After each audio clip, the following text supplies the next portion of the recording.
Today we're going to look at a feature we just added to Piccolo, and that's support for select for update. So this is actually a really interesting feature, and what it allows us to do is control how transactions work with Postgres. So by default with Postgres, it works in read committed mode, but this can sometimes cause problems, especially when it comes to booking systems with a finite number of tickets or money available. So we're going to do a quick script and we're going to just show how this all works.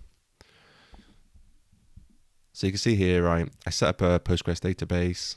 Here I have a table, a concert, which has tickets available. And so clearly it's really important that for our concert, our tickets available doesn't become negative.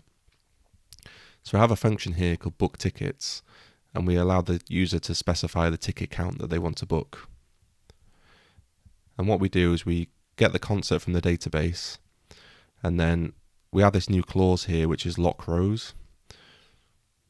And then what we do is, as long as the number of tickets available is greater than or equal to the number we want to book, we'll update the concert in the database. We'll decrement that ticket count. And if there aren't enough tickets, we print out not enough tickets are available. And then we have some boilerplate here to create the database table. And then this main function is what we're going to be calling. And we create a concert in the database, and we have 100 tickets available.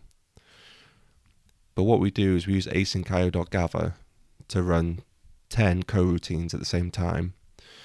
And each one is going to try and book 20 tickets. So what should happen is, because there's only 100 tickets available, the first 5 should succeed and the next 5 should fail. So let's see what happens.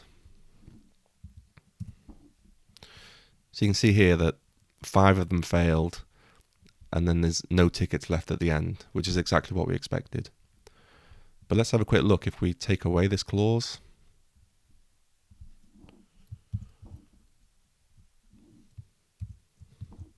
So let's try it again. So you can see this time that only 2 of them failed, and the number of tickets left is minus 60, which is clearly very bad. So let's try and understand what lock rows is actually doing. So I'll just uncomment this. So when book tickets runs, you can see here it creates a transaction, and then it fetches the concert. And this lock rows clause, it adds a for update to the end of the SQL query. And this is quite interesting because it actually toggles like a lock field on the table for this particular row, and it says to other transactions, you can't currently read this value. And so what this means is this allows us to update the concert tickets, and then when the transaction finishes, it releases this lock. So it changes all these concurrent transactions into something slightly more serialized. So clearly we don't want to use this all the time, because then it will slow down the concurrency of your website. But for really important things like ticket booking or bank accounts or anything like that, it's very important to use lock rows. And there's actually a name for this attack. It's called ACIDRain, and it has been used in the wild to kind of exploit Bitcoin exchanges. And if you really ramp up the concurrency, then potentially, like here, we ran 10 concurrent requests and we got minus 60 tickets, but you could potentially ramp that up to hundreds or thousands and then amplify the effect. So clearly it's very important to use this in the right situations. And then finally, I'm just going to look at this new syntax we added, which is update self. So traditionally with ORMs, when you want to update an object, you basically set the value on the object. So this would be like minus 1 times ticket count. And then we would then save it.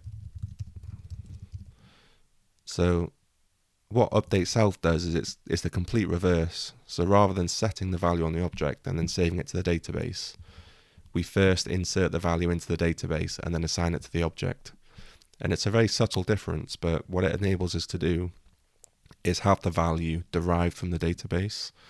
So in this example, we just set the value to tickets available in the database minus ticket count. So it is actually very powerful, and there are situations where it's much safer to use update self than assuming that what's on the object is up to date, because it might be stale. So yeah, lots of new features in these last couple of weeks. So I hope you enjoy it. Catch you later.